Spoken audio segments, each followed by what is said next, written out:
Welcome to another episode of the Counterpunch Podcast, here with another progress report from the Australian Open for you guys. Alongside Archit Suresh, I am Richard Mai. As always, we're here to break down all things AO. Archit, how you doing? I'm doing great. I go to sleep watching tennis and then I wake up and there's still tennis going on. So I quite frankly am living the dream. Unfortunately, not seeing too many dreams because I haven't slept in like a week. But you know what? We take it. How are you doing, Richard? I mean, it is the slam that screws with our sleep schedule the most, but I think, all in all, we're pretty good here. I mean, it's fun tennis, and obviously when you look at some of these draws and some of the people in them, it's going to be a fun end to the second week. So let's get right into it with the women's side. Now, heading into the semifinals, you have Diana Yastremska versus Zheng Qinwen, and you have Coco Gauff and Arina Sabalenka. Is there any match that you're particularly excited for, either one of them or both? Well, excited for both, 100%, but I would be lying if I didn't say I'm not excited for a US Open final rematch at the next slam that we see the two of them compete at. So, yeah, Coco Gauff, Arina Sabalenka should be a really fun one. Sabalenka said, I've been looking forward to that match for a long time. Translation, she's out for blood. I think that'll be a really interesting one. Coco, I honestly, prior to last match, I would have had her as the favorite because I just thought she looked untouchable. She didn't really struggle for more than like 20 minutes in each match that she had played. I mean, some opponents were maybe pushing her to a tie break or got up a break, ultimately for Coco to just win that first set and then cruise through the rest of the match. But then, did end up going 3 hours with Marta Kostyuk, 6-7, 7-6, 2-6 to win that match. Or I think I said that. I said that score line, right? Sorry. Ultimately getting through that match. The forehand was a bit shaky. And by a bit, I mean really shaky. I thought, I think Kostyuk did a really, really good job of being tactically aware in that match and really pressing Coco's forehand and just kind of peppering her side, and just making sure that Coco didn't get any rhythm off the backhand side as well, and really just capitalizing on that, pinning her down on the forehand side, attacking her from there. And then ultimately Coco didn't have her A or her B game, but she did kind of come through, just survived, found a way to win ugly. And sometimes that's what you need. Sometimes those are the performances that win you majors because you get through to the next round, you live to fight another day, and that's exactly what she did. So I'm excited for that. And as for Sabalenka, I mean, the tournament organizers should be thanking her for how quickly she got through Barbora Krejcikova, because quite frankly, that match, if it didn't go less than an hour and a half, then Jannik Sinner and Andre Rublev were probably going to finish at like 6 a.m. the next day. So thankful for that. But Sabalenka, I thought she has been playing really, really well again. One of the most consistent players, she's been the most consistent WTA player at the slams over the past 2 years. And, I just think that often goes unsung is the fact that is she 8-0 in quarterfinals over her I think she's 8-0 in Grand Slam quarterfinals over her last. She might be 8 or something like that. But yeah, Sabalenka beating Krejcikova into the semifinals. Don't really have a prediction for you, but I'm excited for that one, whichever way it goes. Yeah, but something that really impresses me about Sabalenka, specifically with this run at the Aussie Open so far, is that she's only dropped 16 games en route to the semis, and who knows what that number is going to be at the end of the tournament. But you think to the last few, when you think about quote unquote dominant in terms of like games and score lines and stuff, in terms of Grand Slam champions, right? I mean, the last time that we had such a straight, minimal games dropped slam champion is, I feel like it's probably Iga at the 2020 French, where she dropped, I think, I'm trying to remember the number, but I think it was 20 something, 28 games en route to that title. But but it's just so impressive when someone kind of cruises like that because it's so hard to keep up a very consistent level throughout the tournament. Um, so I just think it's really impressive what she did. Well, moving on to Diana Yastremska versus Zheng Qinwen into our other semifinal. Didn't get to catch much of Zheng Qinwen's win over Anna Kalinskaya. I did see Yastremska beating Noskova. I thought that was a particularly clean match from her. Really professional performance. Um, just played really, really well. She's two matches away from a Raducanu, right? First, who was the only player to win a Grand Slam from the qualifying draw, for those who don't know. But it'll be interesting enough to see how that one goes. You have to assume that Zheng Qinwen's the heavy favorite to get to the final. It would be an interesting path for her, though. First player, or I don't know about first player, but she would be the first player in a while to reach the final without playing a seed at a Grand Slam. Um, so, I wouldn't say it was the most top heavy draw, but certainly it showcased the depth, a lot of interesting matches, a lot of matches that went 3 sets, big upsets. So be interesting to see how that one goes and how Chinwen, is able to maintain her composure through that match and hopefully can continue to really ascend to the top of the game, which, making a Grand Slam final would do just that. I hand it over to you. Yeah, and it's something that we've talked about throughout when you look at this top half of the draw. When Iga lost to Noskova, and when you had earlier exits with I believe Maria Sakkari's in that half of the draw, and Rybakina, of course, it really opened up the draw. And then you got to a point where in the fourth round, you look at this list of names: Noskova, Svitolina, Azarenka, Yastremska, Paulini, Kalinskaya, Zheng Qinwen, and Dodin. One of those women were going to become a slam finalist by the end of the week, and only Azarenka had ever reached a slam final before.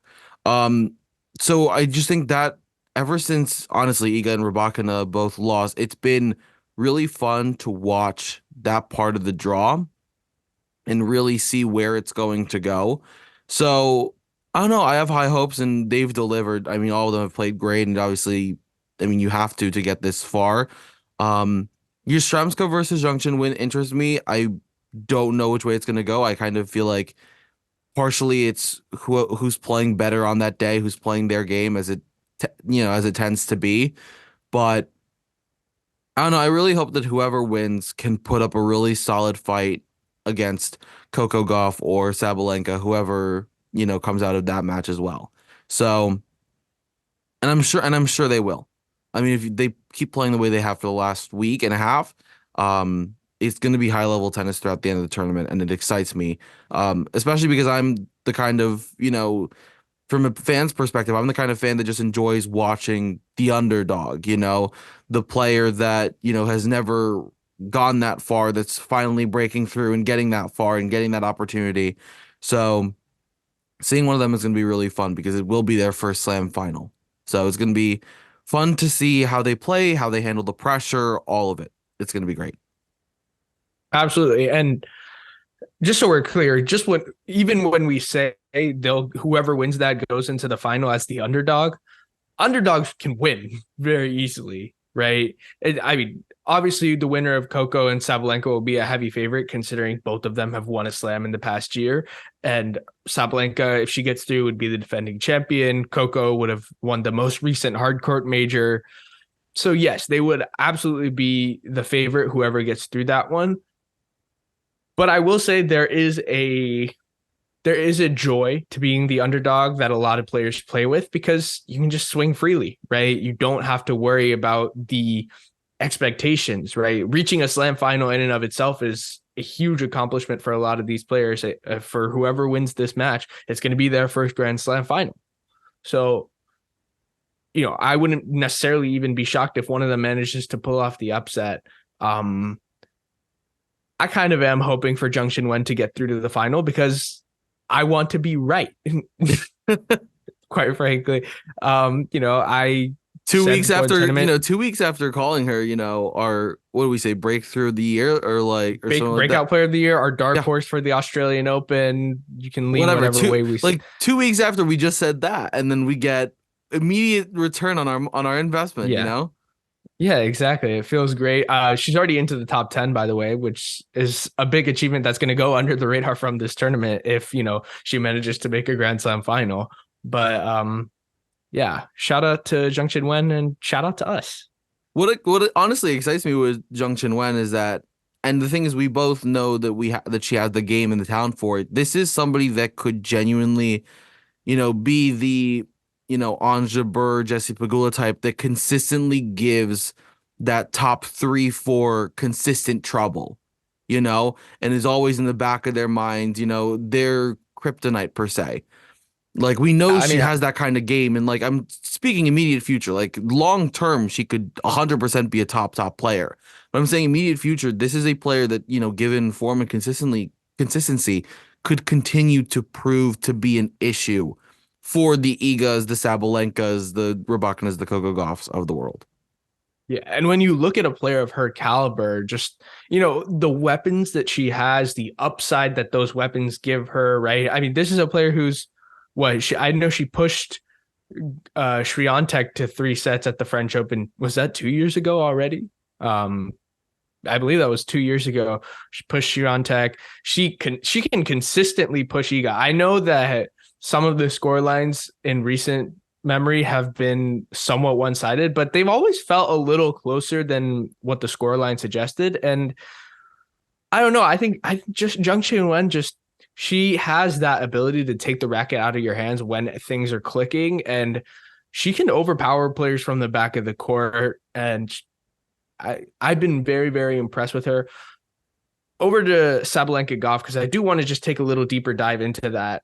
How do you see that matchup playing out? Because for me, I think just the question is how well is Gauff going to be able to disrupt what Sabalenka is able to do from a serve plus one perspective? How much is Gauff going to be able to, really just put that extra ball into play and make Sabalenka doubt herself, kind of like we saw at the US Open? Because if I'm being honest, that match was on Sabalenka's racket. And Coco just kept raising the question. And at some point, Sabalenka blinked and Coco just immediately took the momentum from there. I'm interested to see what's happening. I'm leaning towards Sabalenka winning this one just because I think she's got the confidence and she's the defending champion, right? She's proved it in Australia. I think she has just a slightly better mental outlook after that final, because I think she's really, understood that she's not going to play her best every single match she plays. And it's just kind of about getting through that. So I'll be interested to see if, Sabalenka is able to kind of withstand what Gauff throws at her, and vice versa. It'll be interesting to see what Gauff can do against Sabalenka's weapons. Well, to me, something that you brought up is what I find to be super important about this, and it is the mental side of things, right? You're looking at Arina Sabalenka, who for the last, 12, 16 months has been very mentally stable and has been significantly better mentally than we've seen her to be in the past, right? But I do think it's going to come down to Coco kind of chipping away at that, mental stability. Because what we do know about Sabalenka for sure is that despite being, much better mentally and much stronger in that department, we still see moments that if you can really crack her down and frustrate her, it could be the end of the road. We've seen and we know what players can do that. Iga Swiatek can do that. Arina Sabalenka can do that. Sorry. Elena Rybakina can do that. At the US Open, you saw Coco Gauff take advantage of it and her do it. So it's going to, for me, come down to who can really win that mental battle. And I think a huge also proponent, in my opinion, was going into the US Open final last year. You got to remember what Sabalenka's semifinal match was like. That tough 3-setter against Maddie Keys definitely started to chip away at that confidence. Here you've got Sabalenka, like I mentioned earlier, coming in off of a zero dropped sets run to this semifinal, only dropping 16 games. I don't know if there's any other person that is as confident, men's or women's side right now, than Arena Sabalenka, and for good reason. For good reason. She's played great. And that confidence is going to be super hard to knock because what we do know about Sabalenka's mental stability is when she is coming in with confidence, she's riding high and she is riding that momentum. And she's really good at it. So Coco's going to need to be aggressive, go for it, play her game, and do her best to make Sabalenka play her game, meaning play Coco's game. You know, when Coco's in charge, she's great. She knows how to dictate a point and she's great on offense. She needs to stick to those guns. She's not coming in as the favorite. So, what I hope Coco doesn't do is put any extra pressure on herself. I get it. It's a slam semifinal. You have a chance to go to back slam finals. We get it. It's pressure. Everybody's feeling it. But like, just the Billie Jean King quote, pressure is a privilege. Like, you don't need, like, don't worry about, oh, I have to win this match or like I'm supposed to win this match. It doesn't matter. Just go for it. Because any extra mental, anything that she adds on to that weighs down on her stability is going to affect her game. And it's not going to end up pretty. Coco, we've seen how Iga can dismantle Sabalenka. And I'm looking at like general game style. Take notes. Take notes. Because there's ways to do it. And I'm sure that she'll be leaning on her experience from the US Open. But like you said, that match was in Sabalenka's hands. So it's got to be better than the US Open. It's got to be better. Yeah, I agree with you there. Yeah, it I just another wrinkle that I think is really interesting to look at for this is I want to see how well Goff's forehand holds up in Yes. those cross-court exchanges because the depth and the power and the spin that Sabalenka is able to produce off of her forehand side can really overwhelm Goff, especially with that extreme grip of hers. That's kind of the game plan for Sabalenka against Swiatek, right? Is Use the go forehand. big into the forehand, serve well, dictate play, don't let them play on their own terms and let you move in and out of corners. You're supposed to be the one doing that, stand and deliver. And that's kind of what Sabalenka keys to success are. Whereas for Coco, it's got to be, defend well from the forehand, be able to redirect and absorb that pace well, push her from side to side, make Sabalenka move, get on the offensive. Again, it's key that both players serve well, especially with the Yes. conditions in Australia, right? They're both going to, and, what do we always talk about when you're facing a big server? It's you got to be able to hold your own serve first because you can break serve all you want. If you're Exactly. not holding, you're not consolidating that break. So with Coco, I just think it's incredibly important that she focuses on serving well, hitting the forehand well, just being confident in that wing. She wasn't against Marta Kostyuk, right? But again, we're speaking, with tiny differences here. She's obviously improved that shot quite a bit, ever since Brad Gilbert came along. I think she's been working on it for a longer time than that. I don't want to give all the credit to BG there. Like I do think Coco herself has worked very hard at making her forehand a real weapon and kind of shoring up the weaknesses on that side. But again, it's very much the archetype of Sabalenka Swiatek. That same kind of matchup exists with Sabalenka Goff because they're similar players, right? Yeah. So I'm interested to see if Coco can kind of mirror what Swiatek does to Sabalenka in those situations. And,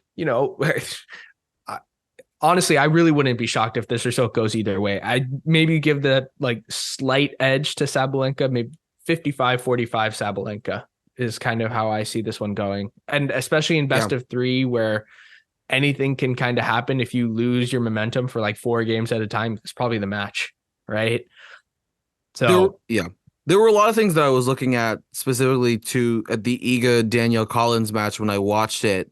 Mistakes that Collins made towards the end of the match, that like second half of the third set, where Iga started going on a run, where you really noticed where I noticed a lot of things. Number one, this is just an Iga specific thing. don't try to make one of the best movers on tour run for a drop shot. Like it doesn't like you need a Novak Djokovic level drop shot to trick Iga. Iga moves way too well for some wimpy drop shot like she did on match point. Um, but the reason I bring these next ones up is because these are similarities with Iga and Coco. Number one, like you said, heavy and deep to their forehand is going to be the key because, like you said, extreme grip is not going to be fun to handle such a heavy and deep ball and get away from the backhand. They both have super solid backhands that they know how to be aggressive with really well, and they love their backhand. It's solid, it's consistent, and it's effective. So get away from it. You don't need to play into it unless you're in a solid rally where there's no offense or defense, which Well, brings me into yeah, my last point. For Coco and Sabalenka, which can be crucial, which is why I think Iga has given Sabalenka trouble, you need to be super effective on the offense to defense, say from the offense defense transition. Because Iga's really good at getting herself out of tight situations and going from defensive to offensive play. It's what Coco needs to polish up against a Sabalenka. Being able to redirect the pace of that heavy forehand and then take the offensive. yeah, no. One last thought on the Sabalenka Goff matchup, and then I promise listeners we'll move over to the men's side because we do have a lot to cover over there. But I just I think it's so fascinating that Coco, like what she's gonna have to do is really get Sabalenka moving, right? Get her to don't let her get on balance, right? Move her side to side. I mean, again, Sabalenka's an incredible athlete and does a really good job of getting in and out of her corners with power and fluidity. And you wouldn't really expect that from someone of her size to be able to do that. But listen, no ifs and or buts about it. Coco's the better mover on this court. She's got to make this a game where she can get Sabalenka off balance, can't let her, step into the court and really dictate play. And then it's the exact opposite for Sabalenka, right? It's how well can she dictate play? How well is she going to be able to really just pin down Coco? Honestly, I thought what was really interesting was Marta Kostyuk did this thing where she kind of just, I mean, she did avoid Coco's backhand as a whole, but she was just giving Coco nothing balls to her forehand. There's just balls into the middle of the court with nothing on them, right? Again, I think this only works when Coco's not having the best forehand day because Yeah. even though it's not a great forehand, she still does a really good job of finishing points with it when she's confident and stepping in. But I wouldn't be shocked if Sabalenka kind of employs that kind of strategy and lets Coco beat herself. But at the same time, like that's not Sabalenka's game, right? It's all about forcing the issue and making Goff miss. So it's going to be, I guess, that's going to be the key is how well can she attack to Coco's forehand instead of getting into trading rallies through the backhand, and how well can she make Coco defend and finish points when Coco makes her play an extra shot versus how well can Coco play that extra shot and still beat Sabalenka because she's not going to overwhelm her from the baseline. I also think Coco, and this is just an overall thing that I think has been growing with her and needs to continue to grow, is her adaptability on court. It's something that we've seen with the Iga Sabalenka and Rybakina trio. They're really good at like when they see something's not working, they find ways to fix it and make things better. Does it mean maybe more, drop shot lobbing? Does it mean more playing up at the net? Does it mean changing up this or that? But like being able to think on your feet and really be able to adapt mid-match is going to be super helpful for Coco because Sabalenka is very good at detecting patterns and playing to those patterns. If she's playing to the backhand, there's a reason. If she's playing to the forehand, there's a reason. She's very good at, determining what those patterns are and then dictating them. So being in a certain sense unpredictable without giving up what your game is, because we know what Coco's game is. So without giving that up, but like being able to adapt on the fly and make things work better for you is going to be super important. But I think we've said enough on those matches. Let's head over to the men's side. So where do you want to start? I'll let you take it from here. Well, on the men's side again, There's so much. there's so much, but at the same time, I really did feel like the quarterfinal matches that we saw, it kind of just consolidated what we thought, right? But at the same time, like The fourth one? no, not the fourth one, but we're going in chronological order here, Richard. I will say, I think Taylor Fritz played a really, really good match against Novak. Yes. I think he was willing to mix things up, right? He was able to come to net, kind of. I mean, if Novak Djokovic is 0 for 16 on break points through 2 sets against you, you're doing something right. Now, does Taylor probably need to play a little better before the break points so that he's not in that situation over and over again? Yeah, probably. But at the same time, you're playing the best returner the world's ever seen in Novak Djokovic. So how effective is your serve going to be? And, Djokovic was just kind of able to capitalize on the fact that Taylor's not as good of a mover as he is. Right. So And yeah. so, and the way Taylor countered that was really going for it, right, on his ground strokes. I thought the contact points were so precise. I thought what he was able to do from the back of the court really pushed Djokovic. Obviously, the heat played a factor in, tiring both of those players out. Ultimately, I just think some of the backhand lines that Fritz were coming up with were phenomenal. Just his ability to really strike the ball was on display for those first 2 sets. And then I just think he couldn't sustain that level over the course of 5 sets. And that'll be the next step. Obviously, he needs to continue improving as a volleyer, but overall, very encouraging run from Taylor. Probably, I think, the best match he's played against Djokovic in his career. I think the best match that he had won, right, was the win against Steph in the round of 16 to even get to the quarterfinals. So for a guy who struggled in the majors, I think this is a big step for him. Good win for Fritz. I'm curious if you have any thoughts about Djokovic v Fritz before we move on to our next match. To me, I think what frustrates people about sport, and obviously we're two guys that used to play the sport competitively, maybe not pros, but we used to play competitively, is that you can play really, really well. It could be one of the best matches you ever played, and you can still lose. Like, it's what's frustrating. And I think Taylor played, I mean, probably like to the best of his ability on that day. And given where he is as a player it's right Novak now, Djokovic. yes. It's Novak Djokovic, and you're not gonna, you can't do too much against it. Like you said, Novak, so good on the return, so good in and out of corners. It's so frustrating to play someone that good. And so, like I said, you can play really, really well, and it still may not go your way. And Taylor played great, and it unfortunately for him didn't go his way.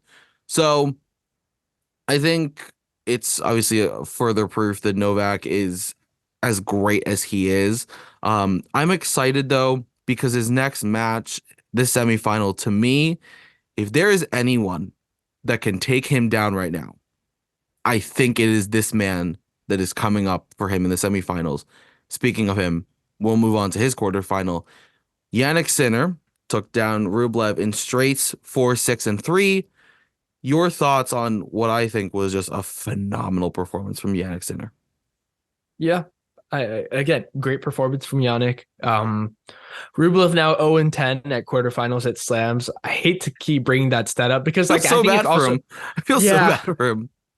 It's tough because you just know that he wants it so badly and he's willing to do whatever it takes. Exactly. Nobody beats Andre Rublev 11 times in a Grand Slam quarterfinal. But, I think the way I see it is you kind of have to look at the context of like the guys that Rublev has played, right? It's been Djokovic, it's been Nadal, it's been Tsitsipas, it's been Sinner, right? To me, the only really winnable ones were Cilic and Tiafoe. Cilic at the French Open 2022, and then Tiafoe at the US Open in 2022. Again, Tiafoe played lights out, so even then you're probably not even that like displeased with that loss because he beat Rafa Nadal, pushed Alcaraz to a tight 5-setter. You give that one to Tiafoe. And The Cilic one, he lost in a 10-point tiebreak in the fifth set, right? On clay. So I don't know. I still think at some point Rublev will get over the hill of winning a quarterfinal. I think it's just bound to happen at some point. Um, but at the same time, he just Rublev is the ultimate gatekeeper, right? If you are elite, you are going to beat him in a quarterfinal. If you're not elite, you're not going to beat Andre Rublev in a Grand Slam, right? Demonar played him tight, right? He played him tough. It's a big win for Rublev to even beat Demonar in his home country at that slam, right? Get to the quarterfinals. He's not going to be pleased with this result. I'm not super surprised, but again, we mentioned this. Rublev is the ultimate gatekeeper. Sinner is of the elite because he just beat him in three pretty reliable sets, right? I got down 5-1 in that second set tiebreak and then rattled off 6 straight points to win that match. Or sorry, win that tiebreak, but you didn't necessarily feel like it was kind of the nail in the coffin for that match. But yeah, I mean, the level we've seen from Sinner is just real, right? Like he's consolidated that form over the last 2-3 months of the tour from last year, and he's brought it to this match. He is probably Novak's biggest threat, right? Left in the tournament. We'll get to the other contenders later, but at the moment, it does feel like if Sinner is going to be able to do it, it's got to be sometime soon, right? But at the same time, again, we saw him do it in best of three. This is best of five, and even more so, it's best of five against Novak in Australia, a tournament he's won 10 times. This is his best slam. I do kind of think that it's going to be a really, really tight battle, but ultimately, I just can't bet against Djokovic and his experience and his belief in those moments that he's just going to be able to peak at the right moment and win when he has to. So I'm gonna give you my unsolicited prediction here, but I'm gonna lean Novak in 5 over Sinner.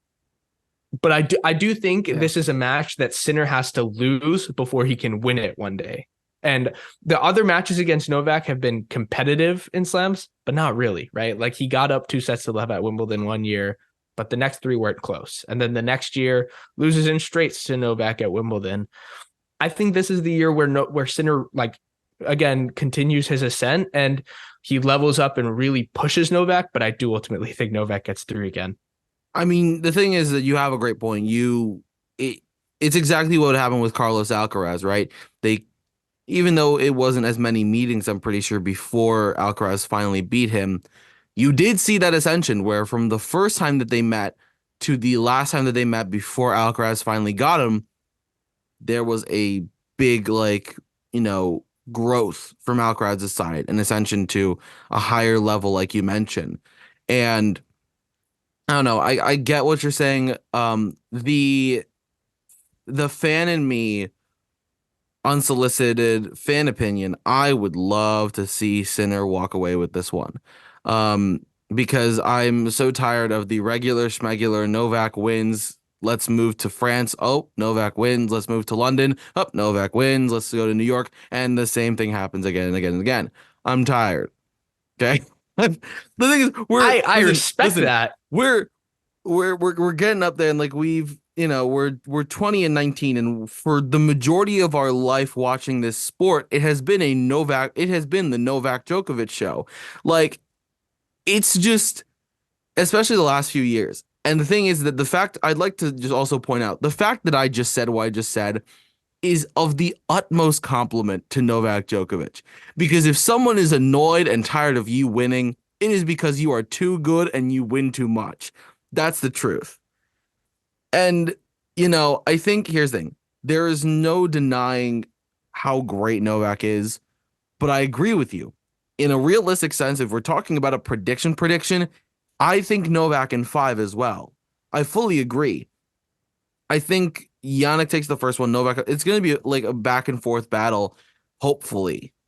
Hopefully they're also both in good health and we can actually get to see a real, full on match, because I think that's going to be a great match.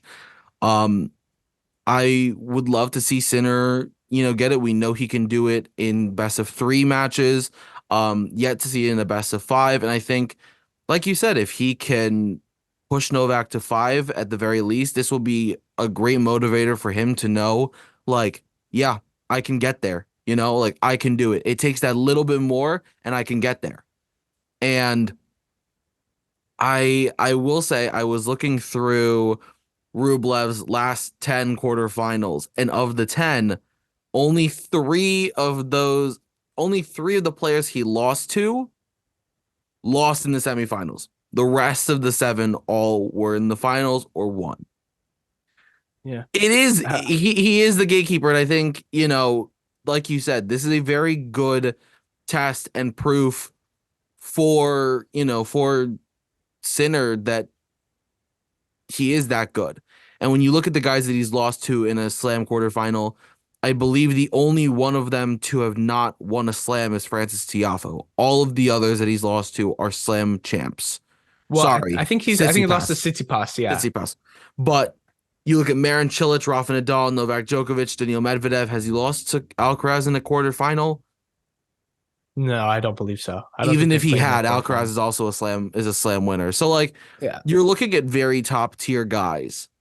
So And hopefully and this even and even so, like Tsitsipas is a guy who's made a slam final, right? well on multiple occasions. So I Yeah. sure hope that this is just further good proof for Sinner. And obviously we cannot ignore the fact that this in and of itself is very impressive that Sinner is doing this at what, 19, 20, I think he's 21. 21? Yeah, still disgusting. You and I are in college classrooms and he's about to play the semifinals of the Australian Open. It's so impressive. Um, but yeah, I hope Sinner and Novak give us a very good show Yeah. because I'm sure they will. Yeah, absolutely. I think everyone's kind of got their hopes pinned to that match as being another classic, kind of like we saw at the ATP finals last year, Davis Cup, right? I mean, Sinner beat this guy twice in a month, Yeah, right? It doesn't happen very often.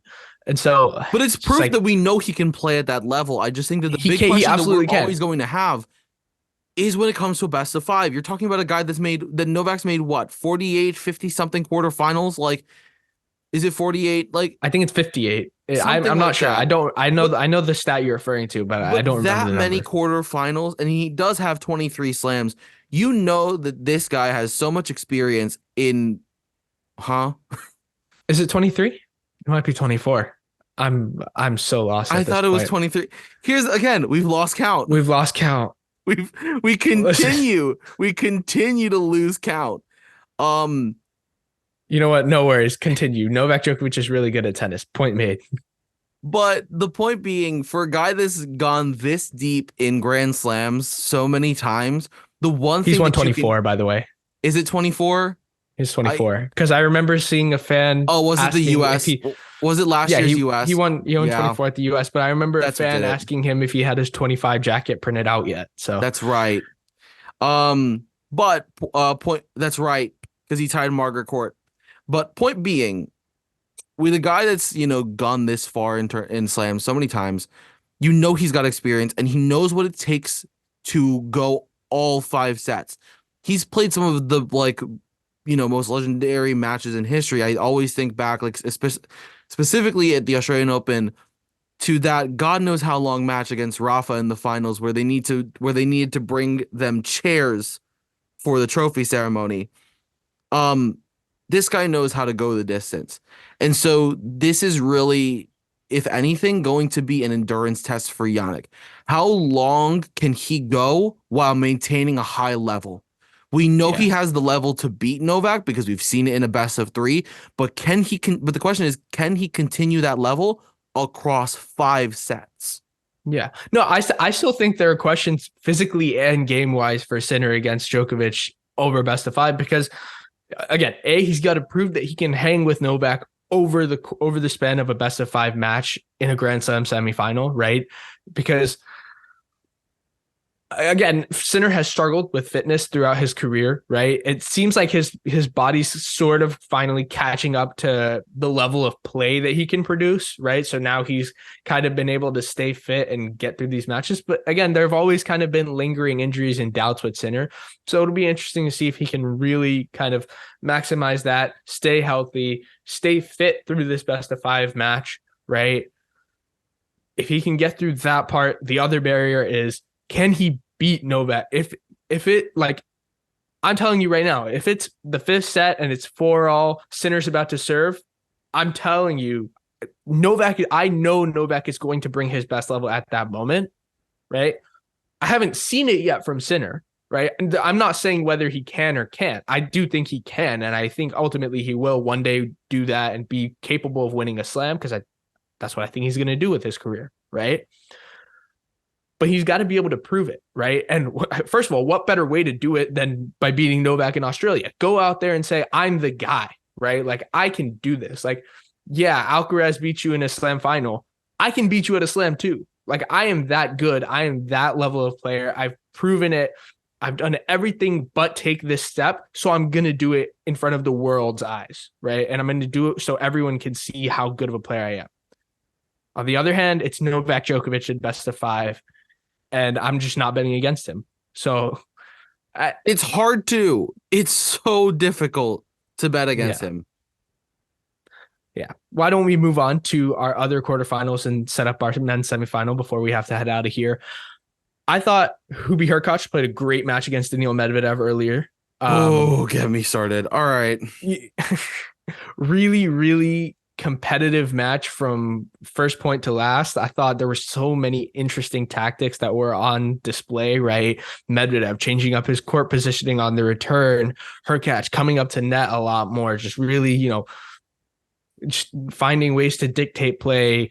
At one point, it looked like Medvedev was going to get through this in four. It gets up a break. I think he was 4-3 serving in the fourth set, up a break.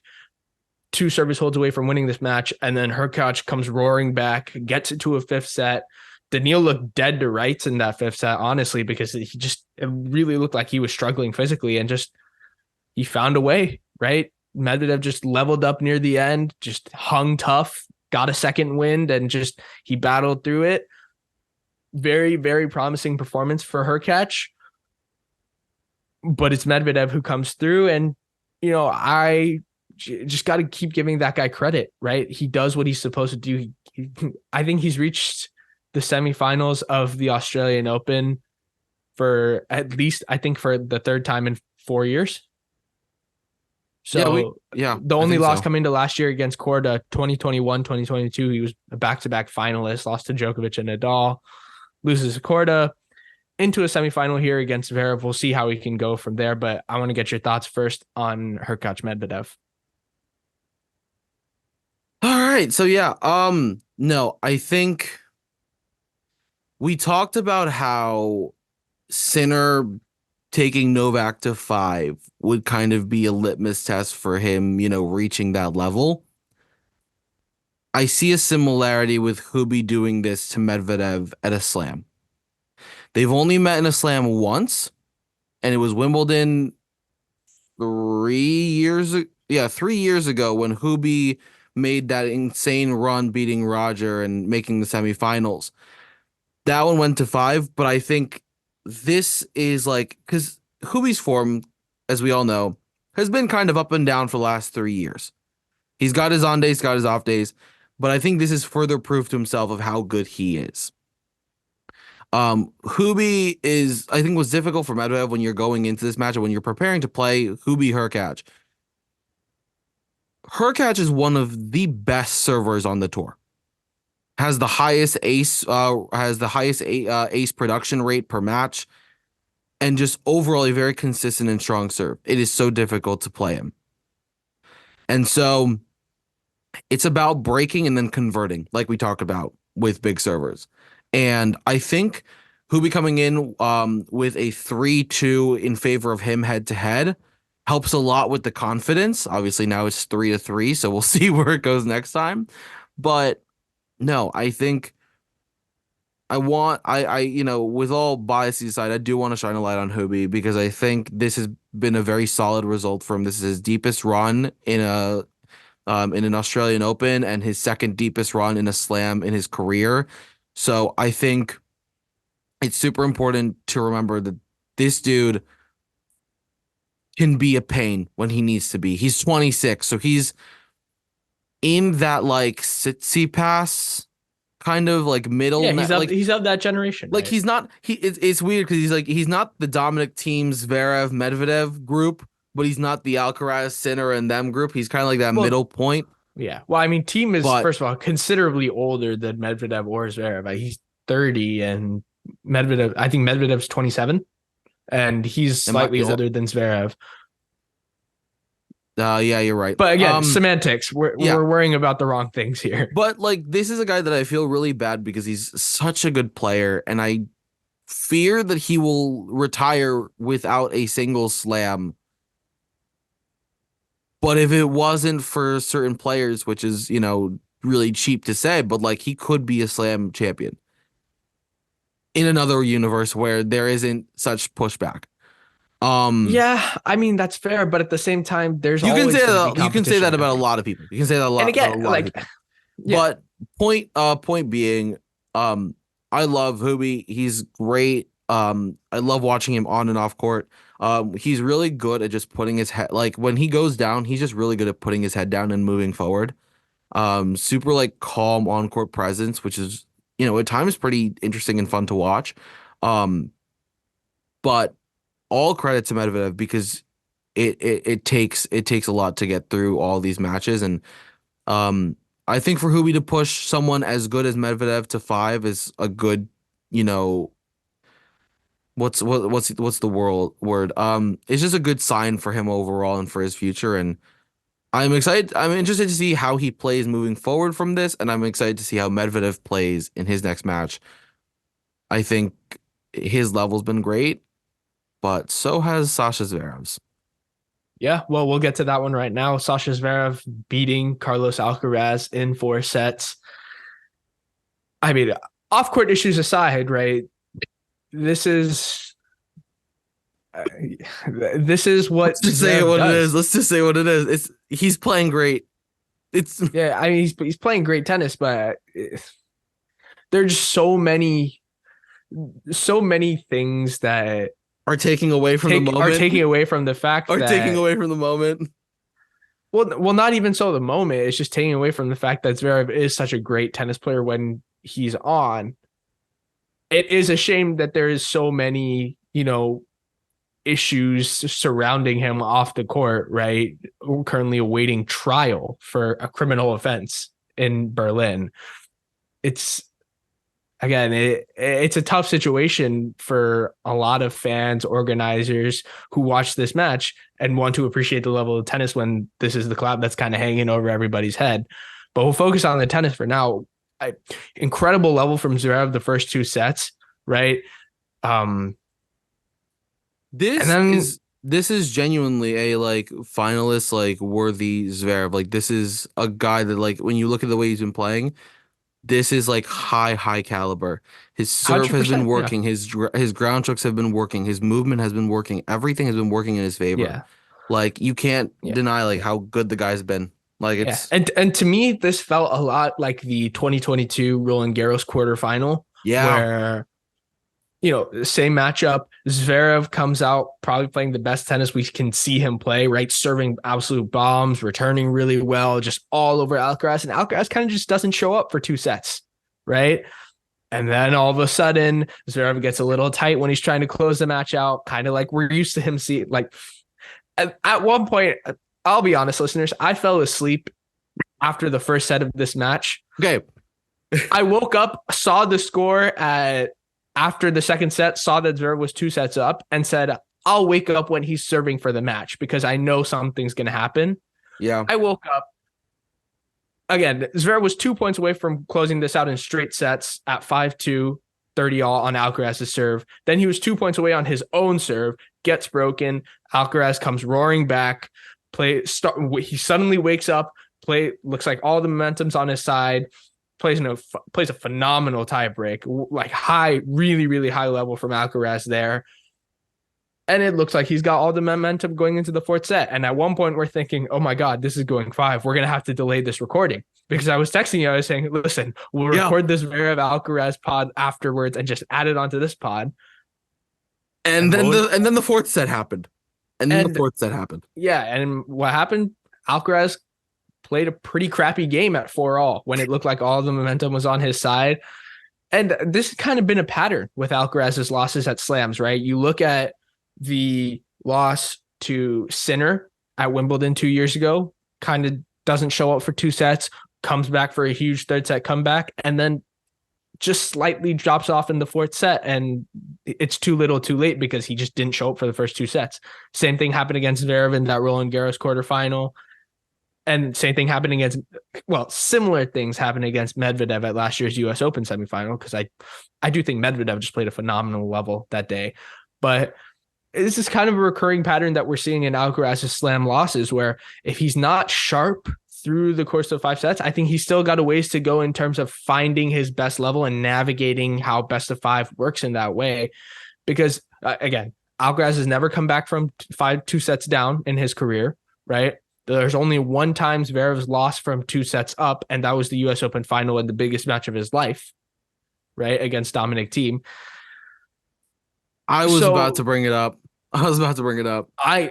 Quite frankly, I thought it was going to happen. I thought Alcaraz was going to come back. I really did. After that third set, I was like, yeah, I feel like Alcaraz has what it takes to win this match. Again, it's not a huge deal in terms of his long-term outlook, really. I think this is, again, just still growing pains for him. He's still only 20 years old. He's won 2 slams already, right? Like, let's calm down. He can lose a quarterfinal against the number 6 ranked player in the world. Certainly someone who we know can play the level of tennis that Zverev can. Yeah, I don't really have that much more to add. I thought Zverev played a really, really high level, managed to scrap it out at the end despite getting tight in the third set, and now he's into another semifinal at a slam against Daniil Medvedev, and we all know those matchups probably last a long time, so get ready for a 6-hour classic, I guess. We know that match is going to go long.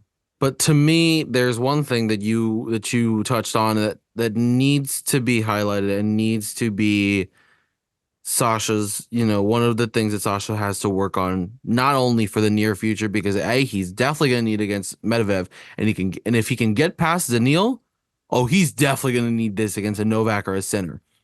And he'll need it for the rest of his career, because right now he doesn't have it, in my opinion. Yeah. It's called the ability to close a match. For the love of God, it's been the question for his entire career, right? Like, when he wins these matches against top guys, 9 times out of 10, it's because of what you said. He just gets scrappy at the end, and you scrounge it together and you put it together, and then you have those one-offs where he plays really, really well throughout, and it is like a really great win. But 9 times out of 10, it is an issue of closing a match. Come on, you go up, and then the moment gets to you, and then you put pressure on yourself, and then you can't play. Just clear your head and keep going, because if you've gotten 2 sets already against Carlos Alcaraz, who's been playing really well, what's stopping you from just aiming to continue that in a third? Yeah. And credit to Zverev, because every match that he plays kind of does end up on his racket. It always just ends up being, can Zverev gut this out? Right. He comes out blazing. And he turns, but he also just turns every match into a physical battle, and he's just going to try and outlast you, or every match he's going to try and scrape by. And the problem is that doesn't work against guys like Novak Djokovic, right? When Medvedev is playing his best, it doesn't work against him. Even when Alcaraz is playing his best, it doesn't work against him, right? And to me, that is always the question. And that's why I've never really believed in Zverev's true ability to kind of win slams. I did at one point, but to me, this has been a recurring pattern over the past, 5 years, right? Zverev just can't close out big matches. And in the biggest moments, he does get tight, right? when things look good, things look really good, and Zverev looks like the best player in the world. At 4-all 30-40, and you watch his second serve, and he looks like he's not even in the top 20 because he leaves the ball short on his forehand. He gets a little tentative on the second serve. He starts, trying to counter punch his way through the match. And again, the show is called the counter punch. We appreciate counter punching, right? Not in the biggest moments is the thing. And just ultimately, I just don't think that level is good enough to win you a slam. I do think it's good enough to get you to the latter stages of slams, especially when you beat the players you're supposed to beat and just continue to battle. I'll be interested to see how the Medvedev Zverev match goes because that's usually always a war of attrition, right? And whoever kind of wins that one. But at the same time, both these players are coming off of really physical runs this tournament. Medvedev's had some late finishes, goes 5 with her catch now. It'll be tough for him to really kind of outgut Zverev, and Zverev's played a couple 5-setters, played 2 fifth-set tie breaks against Nori, and I'm blanking on the South African's name that he played. Apologies. Was it South African? No, it was Klein. Yeah, it was Lucas Klein. That's what it was. Yeah, Lucas Klein. Sorry about that. Plays a 5th-set tie break there, tight match against Alcaraz. I don't know how that war of attrition is going to look if that goes to a 5th set because it might just be whoever passes out on court first. But yeah, again, credit to Zverev for a win today. Impressive performance, really. Like he did what he was supposed to do. Alcaraz didn't, and that's kind of the story of the match. As for that, we've got 2 really interesting semifinals set up. Honestly, any combination in the final, I'm probably down for. But yeah, let's bookend things with your final predictions. We'll start with the men's side. Is it another Novak versus Medvedev? Seems to be. I personally would like to see Sinner Medvedev. Realistically, I think it could be either because Zverev is playing at a level that could take down Medvedev. But that's Medvedev, the thing, and like where Medvedev edges for me is that I think he's better in a full 5-setter. And I also think that he's in terms of consistent level. I agree. With Zverev, it kind of excuse me, sorry, hit the mic. But Zverev kind of going up and down in those moments. Medvedev kind of flatlines, and he gets his way through those matches. He's more mentally composed in best of 5. But at the same time, physically, it's been tough, right? Like he's really got to trust his legs. Like it's going to be a lot. If whoever gets to the final on that side, I don't know if they're going to have any legs left, right? And then at the same time, you look at Djokovic Sinner and you're like, oh my God, this match has the potential to be so, so good. And then you're like, whoever wins that has to win another match to win the final. Like, that's ridiculous. Like, if I'm Jannik Sinner and I say, okay, so if I play the match of my life and beat Novak Djokovic, there's still a chance I end up with the runners-up trophy in this tournament, right? I would be very upset if I'm him, first of all. But again, task at hand, after all I've said, I kind of want to pick Sinner against Djokovic. I'm not going to. I'm going to go Djokovic against Sinner, head over heart there. And I'm going to go Medvedev over Zverev because even though I think I think Zverev might play better, and I think he even may be able to outlast Medvedev. Can I say it in a best of 3 format as they're playing right now? Zverev wins. It's the 5-setter that tricks me. Yeah, even in the 5, I'm not even worried about the 5-set. It's more so just the moment, right? It's a Grand Slam semifinal. In the biggest moments, I trust Daniil Medvedev more than I trust Sasha Zverev. I'm going to go Djokovic Medvedev in the final, and I'll say Djokovic wins. Yeah. I would love to see. Listen, I would love this week to end with Jannik Sinner raising an Aussie Open trophy over his head. I would too, and I think a lot of people would. But listen, realistically, it's Novak over Medvedev in the final to me, and I think it'll be nice to have someone that is not as controversial as Margaret Court. at the top of the at the top of the slam count, but that's beside the point. Yeah. Not to mention the fact that if Sasha Zverev wins a Grand Slam, there will be some controversy. I'm telling you Oh that. boy. But you know what? If that happens, we'll cover it with the integrity that we will. So Women's final. Let's hear it. I yeah, personally, I would like to see one of the ladies in the top half lift the trophy, and it's not outside of the realm of possibility.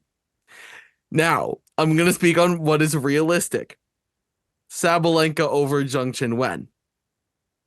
I hate okay. to be regular schmegular and Yeah. pick the quote unquote obvious choices, but there's a reason why they are the favorites. Yeah. They And are as listen, good as they yeah. are. And I listen, my ideal final, I would love to see, I think I said earlier, I would love to see Zheng Qinwen versus Coco Gauff because I think that match would just be really fun to watch and really fascinating. But not to say that's not possible. I just think the most probable is Sabalenka over Zheng Qinwen. Yeah, I listen, I made the case for Arena Sabalenka winning the semifinal. I said that, I think Sabalenka's the slight favorite. Are you I gonna say Coco trust her Gauff? in the biggest moments. Do it. You know, I don't want there to be any doubt of what I think Arena Sabalenka is capable of. I still Do think it. she's the favorite in this match. For the sake of the argument, I'm gonna go with Coco Gauff over Sabalenka, and I'm gonna go with Coco Gauff over Zheng Qinwen in the final. I hate to say it, but I think just generally whoever wins the Sabalenka versus Coco Gauff match will likely win the whole thing. But at the Not to, same time, like I wouldn't really be that shocked if true, someone from the top half true. comes through. It's not shock. It's just the thing is, I think, and again, we mention this all the time. It is the beauty of the volatility of the women's tour is that at any given moment, somebody can come through and just do a madness. Like you said it yourself, Diana Yastremska is 2 matches away from an Emma Raducanu. And when you look at the last few years of Slam winners, there's no quote unquote dominance. If anything, I would say Iga at the French Open, it's like her backyard, but that's besides the point. Or Naomi Osaka on a hard court. But I think there's a certain beauty to me about the women's tour and the unpredictability that it brings because it's always going to be entertaining and interesting. You look at the men's quarterfinal semifinal draw, all seeds, all top guys, all guys that if we were 2 weeks ago when we were looking at this draw could have probably said, yeah, these are the guys that we're going to have left come the quarterfinals. With the women's Yeah, side, I bet you like most of these names were not on your radar to go as far as they did. But it's great that they did because it offers so much entertainment value. Archit, any 100%. closing remarks? No, nothing from me. Be sure to follow all Cracked Racket socials, everything that we're doing on the YouTube side of things. Great Shot Pod, mini break, cracked interviews, plenty of content coming your way, lots of college broadcasts coming your way. ITA kickoff weekend this weekend. Be sure to tune into all our broadcasts on ESPN Plus or on the YouTube channel. Other than that, nothing for me. So let's close this thing. You've covered it great for me. Now I don't have to worry about the plug. All right. That's all the time we have on this week's episode of the Counterpunch Podcast. Thank you guys so much for listening, and we'll be back very soon. Goodbye.